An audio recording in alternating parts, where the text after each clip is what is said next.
Blizzard's clearly trying to fix a problem where the most expensive type of content that they make is not really rewarded by how their game works. So, let's get into the video. For the last few patches, Mythic Plus players have been getting heaps and heaps of powerful gear, all while us poor raiders end up fighting over scraps.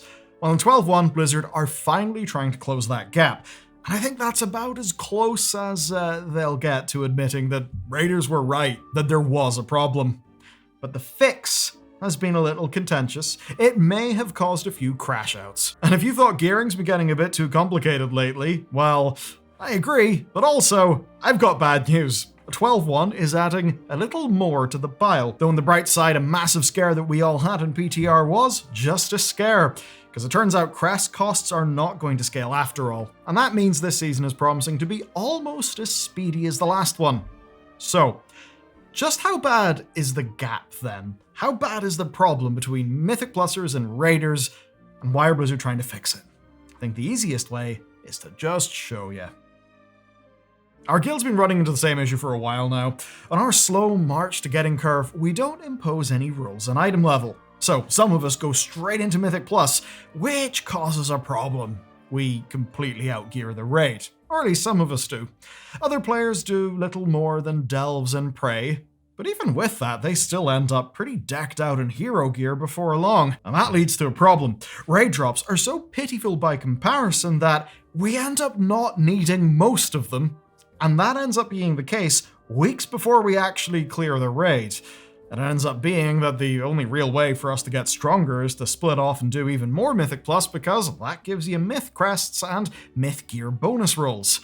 And there's no arguing about it. Mythic Plus is the best way to gear in WoW, and it's not remotely close. For the low cost of half an hour, you can hit up a +10 to get Myth Gear in your vault, a bonus roll on Myth Gear right now, because you can spend your Void Core, and a chance at Hero Gear, and of course a stack of Hero and Myth Crests. And even accounting for grouping and traveling time, it still beats the hell out of raiding for gear. And honestly, that's a bit weird, and it really shouldn't be the case. Even accounting for grouping and travel time, it still beats the hell out of raiding. Mythic Raid is infinitely harder than a simple Mythic +10, but it's the only other source of Myth Gear in the game. Or at least it was. And that is because raiding is getting a glow up, and some Mythic Plus players have been utterly furious about it.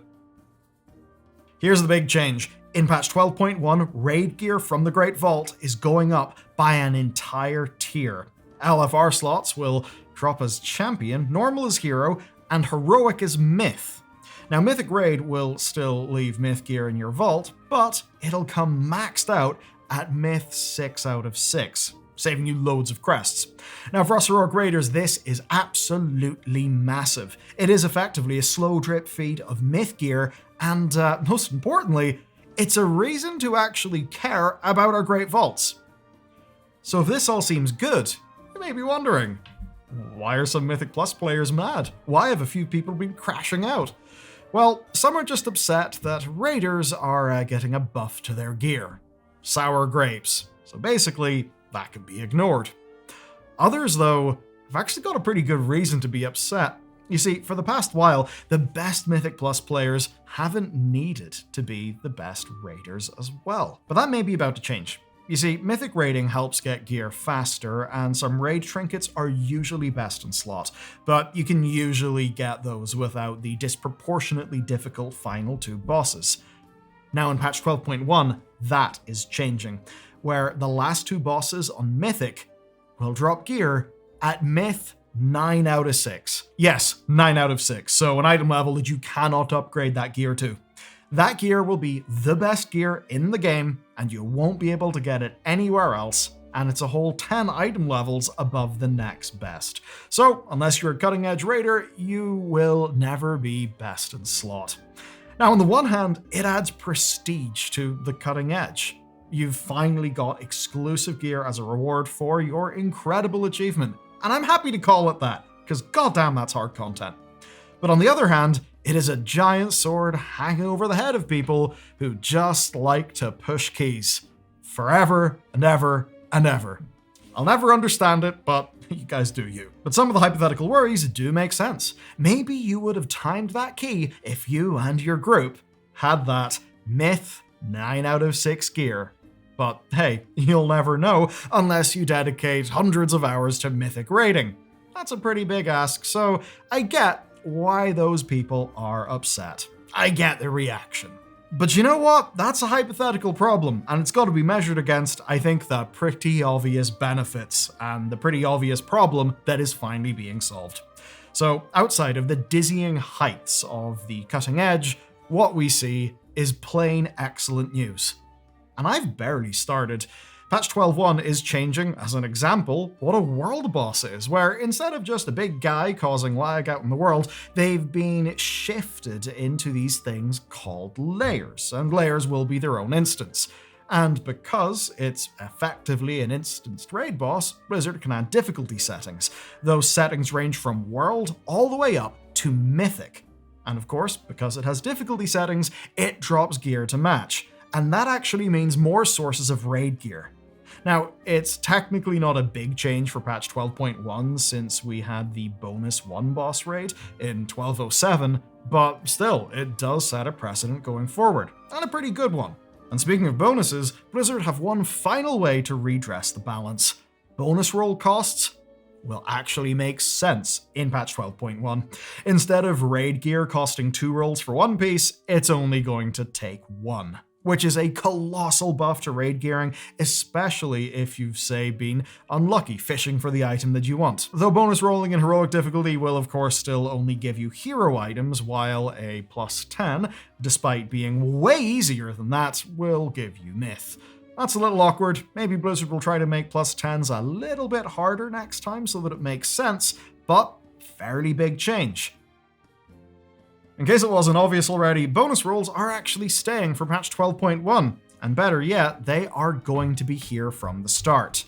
Technically. Blizzard are basically adding them to the Great Vault UI right away, where you can collect a new Nebulous Venom Stone directly instead of getting an item. And for the first 8 weeks, that's the only way you'll be able to acquire them. After that, the free rollout will begin, where you'll get 1 each week, and this time without having to do a stack of unlock quests and a bunch of costs. Now, technically, this is actually a nerf because you'll be getting fewer bonus rolls across the entire season, but I think this, as an improvement to the Great Vault, more than makes up for that.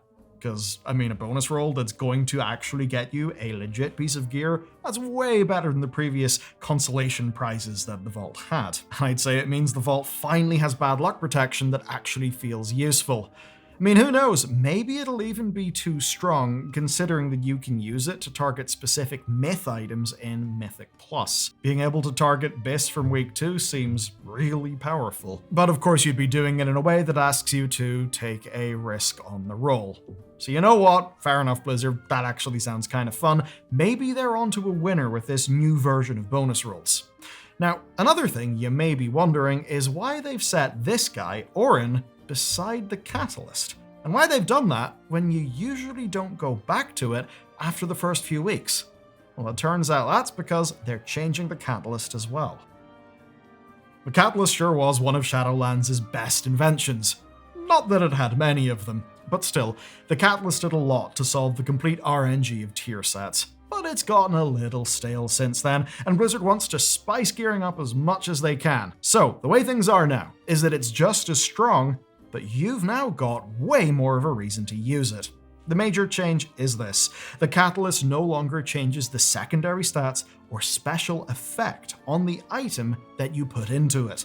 And that's really big, where in 12.1, all you're doing with the catalyst is adding the tier set bonus and changing the appearance. That's pretty big. That means that the gear that you choose to catalyze actually matters now. The idea then is that best in slot lists became a little bit too fixed around the tier sets and, well, 4 slots basically just got locked out of your gearing decisions, which ended up being pretty boring, right? Once you had those worked out, any drops in those slots would be completely pointless, and that would feel pretty shitty. Now, or at least in 12.1, you can still catalyze as soon as possible to get your tier set bonus, but Blizzard wants you, if you're that type of player, to think about later replacing it with different or better stats as time goes on, which is pretty good. It means there's actually longevity to the system. Now, of course, that means we'll be using the catalyst more. And Blizzard had a plan for that. I say had because there was a whole ton of change on the PTR that they seem to have entirely went back on, where it basically looks like Blizzard planned to make bonus charges drop from the start of the season, and the Unbound achievement would exist to just increase the drop rate. And then on top of that, to even out the drop rate and make it feel a bit less feast or famine, they actually had split the charges up, so you'd be basically collecting 5 faster dropping pieces to make 1 charge, instead of just randomly having a whole charge drop. But I can see how that could all just be a little bit of faff, which in a way could be disappointing, but as much as I can see how Blizzard tried on the PTR to just make the Catalyst acquisition a little bit more fun, I guess. I mean, come on, when we're getting half charges that we gotta combine, that just ends up being faff. So the way it works then for acquisition of Catalyst charges is the exact same as you already know. The big difference though is what they actually do to the gear. And I think that's the exciting bit. But you know what? I can make it a bit more exciting. There's actually a secret bonus to this. You can catalyze gear for the set appearances without worrying about ruining the stats or the effects on them, which is pretty nice. And that'll be huge for people with embellishments on slots like, say, crafted boots. So, pretty damn good. And it's not the only thing, because next, we gotta talk about upgrades. Upgrades and upgrade items. So, Ascendant Venom Stones are the new upgrade item for Season 2. I know, we got our crests to do our upgrades with, but then we've also got these stones. I mean, God love any new player who comes into this game. They would be so confused. But anyway, point is, they're back, and they work pretty much the same way that last season's did. So we can expect these to start dropping on week 8, like with the bonus rolls, but Blizzard have made 2 key changes here. One is that they now work in necklaces as well, meaning that you can upgrade 4 pieces: your maxed out weapon, trinkets, and neck. And obviously that goes up to 5 pieces if you're a dual wielder, because they will let you do both your weapons. Now that means though, at some point, you're gonna have to farm out 40 or 50 Venom Stones. And that is actually the second change.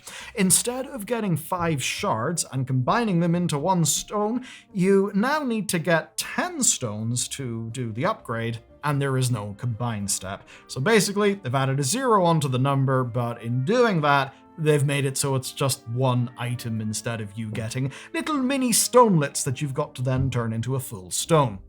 A little bit more elegant. And thankfully brainless, because if you just do heroic or mythic raid bosses, or plus 10 or higher keys, tier 11 bountiful delves, or nightmare prey weeklies, you'll just have them drop, so you don't really need to go out and target them.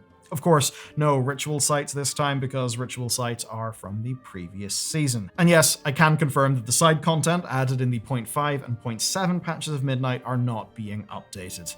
Not that we really expected them to be, but I don't know. I feel a little sad that they're only relevant for 8 weeks. Feels like a bit of a waste, like an endless conveyor belt of content. Or is it slop?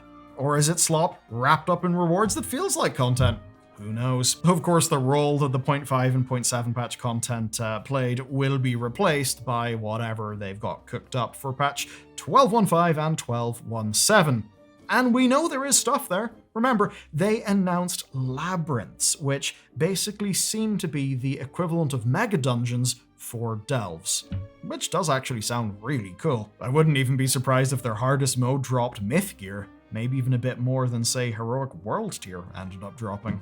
So that is gearing. There's actually quite a lot that's the same, but also quite a lot that has changed. If I haven't mentioned something, then it hasn't changed, and all of your prior information is still up to date. I'd say though, Blizzard have clearly been trying to work out what endgame's rhythm actually is, and I think that the bonus rolls were undoubtedly a big success for them. And these changes look like they're adding more decision making at each step of your gearing process.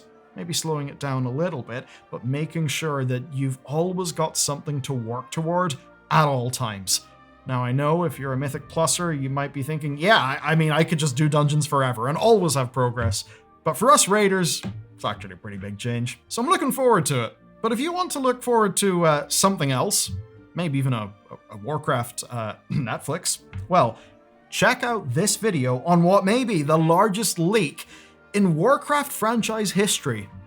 That's a really big claim, but it does actually appear to be warranted.